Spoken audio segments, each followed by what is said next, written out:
बाळासाहेबांच्या तमाम शिवसैनिकांना तुमच्या ह्या अनिश गाढवेचा, बाळासाहेबांच्या या लहानशा शिवसैनिकाचा मानाचा जय महाराष्ट्र. आपलं शिवसेना एक वादळ नक्की सबस्क्राईब करा.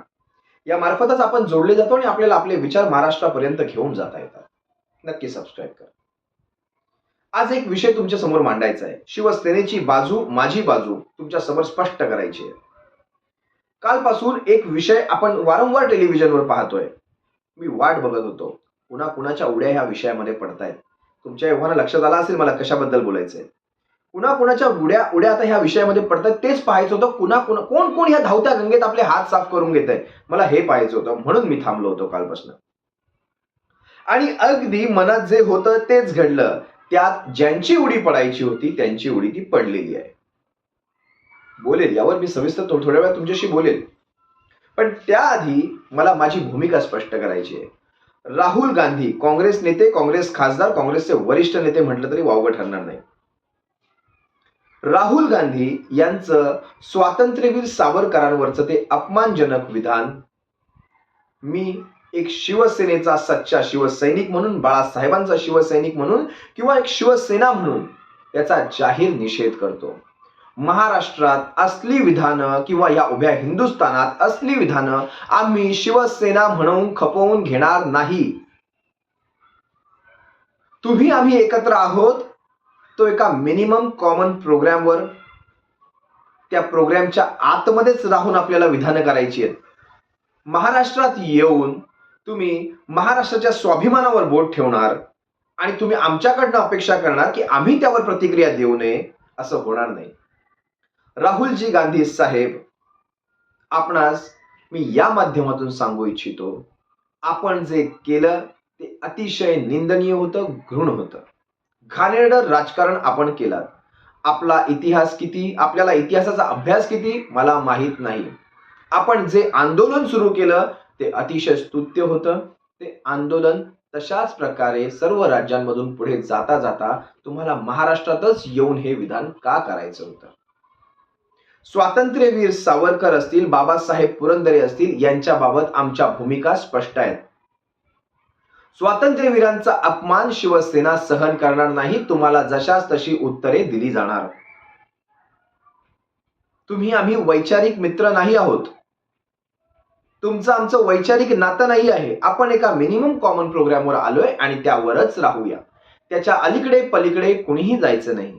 आपल्या सीमांमध्येच आपण राहायचं. स्वातंत्र्यवीर सावरकरांबद्दल महाराष्ट्रात येऊन तुम्ही जे घृण आरोप केलेत किंवा जे अपमानजनक विधान केलं, एक शिवसेना म्हणून मी त्याचा निषेध करतो, जाहीर निषेध करतो. सूर्यावर थुंकलं तर ते थुंकणं सूर्यावर पडत नाही, ते आपल्याच अंगावर पडत असतं.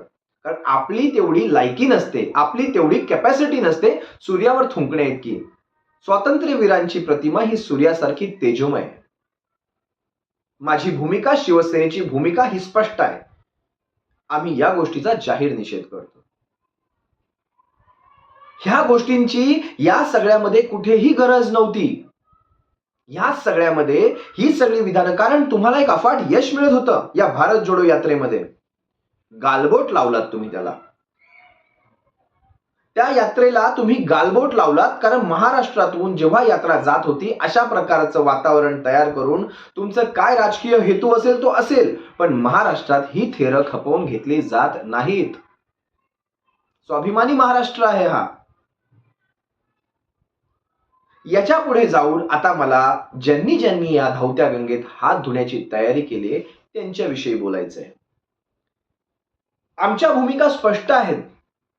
तुमच्या भूमिका स्पष्ट आहेत का?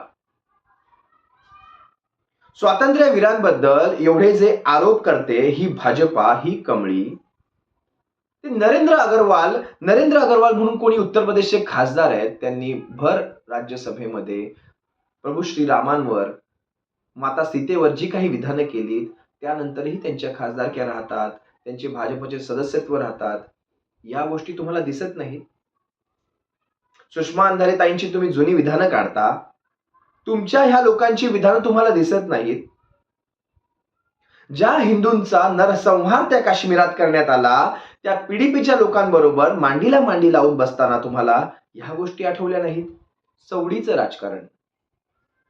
भाजपशी तर मी वेगळा निपटेल.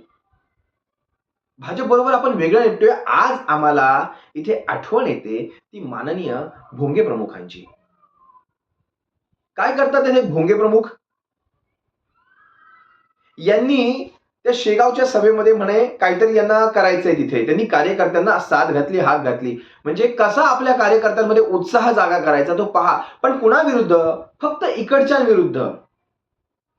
आमची भूमिका तर स्पष्ट केली, पण तुमच्यावर तर बोलावं लागेलच. आम्ही स्पष्ट सांगतो, आम्ही या गोष्टींचा निषेध करतो, पण मी जे प्रश्न तुम्हाला आता विचारेल त्याबद्दल तुम्ही स्पष्ट सांगू शकता का? जेव्हा या राज्याचे राज्यपाल भगतसिंह कोश्यारी यांनी शिवाजी महाराजांविषयी जे आक्षेपार्ह विधान केलं की समर्थ नसेल तर कोण शिवाजी को पूछता है, हे विधान आपण सर्व विसरून गेला असाल. लक्षात घ्या. आलं यांचं विधान कुठलं त्याच्यावर? कुठली प्रतिक्रिया, कुठलं ट्विट, कुठली पत्रकार परिषद, कुठले काळे झेंडे? कधीही नाही आणि येणार देखील नाही. गुजराती, मारवाडी, राजस्थानी या मुंबई ठाण्यातनं निघून गेले तर इथे पैसाच राहणार नाही. आलं कुठलं ट्विट?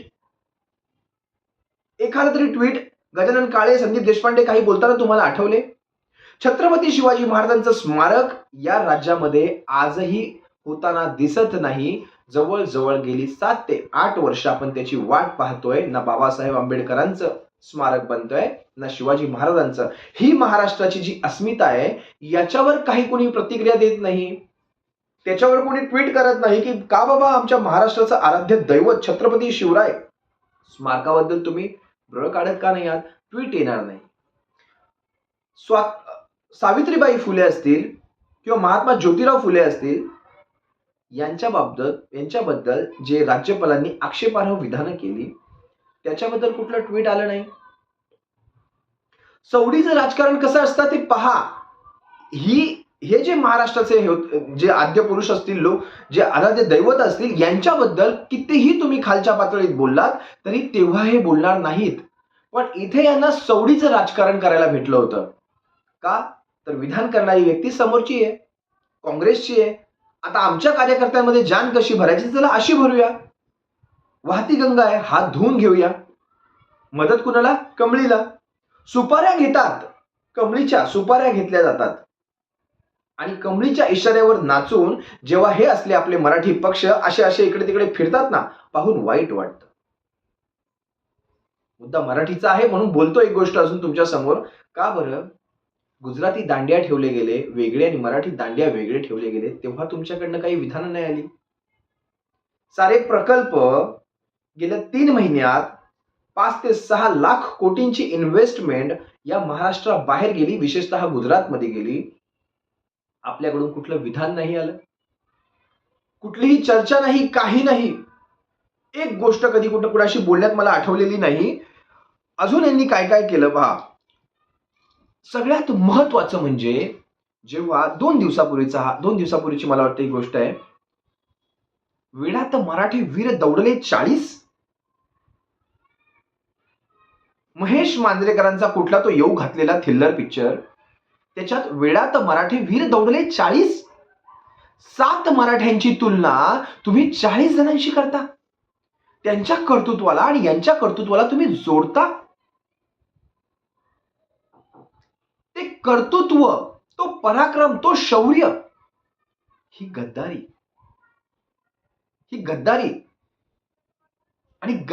आणि मराठ्यांना तुम्ही जोडता. विषय मराठ्यांचा आला म्हणून तुम्हाला सांगतो, ज्यांनी मराठ्यांचं आरक्षण देण्याचं नाटक केलं आणि दुसऱ्या दाराने गुण आणि रत्न पाजळली आणि ते मराठ्यांचं आरक्षण परत दाबण्यात आलं, तिथे तुमची कुठली विधानं नाही आलीत साहेब की मराठ्यांना आरक्षण का म्हणून दिलं जात नाही. आणि वेळात मराठी वीर दौडले 40. हा थिल्लरपणा कसं आहे पहा. अगदी थोडक्यात सांगतो, हा सगळा प्रकार जाणून बुजून तुमच्या डोळ्यासमोर करण्यात येतो. का? प्रकल्प बाहेर गेले, नाव खराब झालंय, लक्ष भरकटवायचंय. ओला दुष्काळ अजून जाहीर झाला नाही, कारण पैसाच तुम्ही ठेवत नाही आहात. पैसे कुठे वापरलेत माहिती आहेत ना? पैसे कुठे कुठे वापरले गेले राज्याचे, आपल्या तुमच्या माझ्या खिशातले पैसे कुठे कुठे वापरले गेले. ओला दुष्काळ जाहीर करता येऊ शकत नाही. या राज्यात शेतकऱ्यांच्या नुकसानीचा पंचनाम्याचा अजून काही प्रकारच नाहीये. पंचनामे सुद्धा झाले नाहीत. हा? सगळं आम्ही पाहतोय, सारा महाराष्ट्र पाहतोय, पण होतंय काय? कुठली कामं मंजूर होत आहेत? समृद्धी महामार्गाचं काम होणार, त्यानंतर बुलेट ट्रेनचं काम होणार, बुलेट ट्रेनच्या जमिनींचं संपादन, अधिग्रहण विशेषतः ठाण्यामधून फटाफट झालं. ह्या गोष्टी पटापट होणार, इकडून तिकडे प्रकल्प पटापट जाणार, फक्त आवाज कोणी करायचा नाही. कळालं? या सगळ्या गोष्टींवरून तुमचं लक्ष कसं भरकटवायचं हा सध्या एक कलमी कार्यक्रम आहे. मग हे असली थेरं बाहेर काढली जाणार. या थेरांवर तुमचं लक्ष घुटमळत ठेवायचं. एक सुजाण नागरिक म्हणून, सुजाण महाराष्ट्राचा नागरिक म्हणून आपल्याला आज विचार करायची वेळ आहे. एकाही विरोधकाला बोलून दिलं जात नाही. सगळ्यांचे आवाज बंद केले जातात, अगदी सर्वांचे.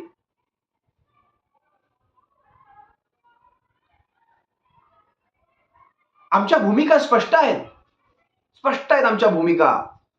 स्वातंत्र्यवीरांचा अपमान शिवसेना म्हणून आम्ही कधी खपवून घेऊ शकत नाही. बाबासाहेब पुरंदरेंचा अपमान आम्ही शिवसेना म्हणून कधी खपवून घेऊ शकत नाही. शिवसेनेचं हिंदुत्व हे वेगळं आहे. तुमच्या सारख्यांसारखं दल बदलू राजकारणाचं हिंदुत्व आमचं नाही. हाताला काम आणि हृदयात राम हे शिवसेनेचं हिंदुत्व आहे. आणि आमच्या राज्याची अस्मिता जर कुणी त्याला नख लावत असेल तर तेही आम्ही सहन करणार नाही. माननीय राहुल गांधी साहेब, कळत असेल आपल्याला, या असल्या विधानांमुळे आपल्या एवढ्या चांगल्या त्या यात्रेचा आपण विध्वंस करू नये. सध्या गरज आहे, या सगळ्या वातावरणाची सध्या गरज आहे. तुम्ही नसती विधानं करून सगळ्या प्रकारावर पाणी फिरू नका. बाज आओ राहुल गांधी, बाज आओ, सुधारो अपने आप को. हा महाराष्ट्र आहे, इथे स्वातंत्र्यवीरांचा अपमान सहन केला जाणार नाही, हेही तितकंच सत्य आहे. बाकी तुम्ही ऐऱ्यागऱ्यांना कितीही बोलावं त्यांच्यात फरक पडणार नाही, कारण सुपाऱ्या घेतलेल्या आहेत. त्या सुपाऱ्यांचं काही होऊ शकत नाही. जोपर्यंत सुपाऱ्या आहेत तोपर्यंत ही असते थिल्लरपणे होत राहणार. असो, बाळासाहेबांच्या तमाम शिवसैनिकांना, तुमच्या ह्या अनिश गाढवेचा, बाळासाहेबांच्या लहानशा शिवसैनिकाचा पुन्हा एकदा मानाचा जय महाराष्ट्र. सर्वांनी काळजी घ्या. आपली रजा घेतो.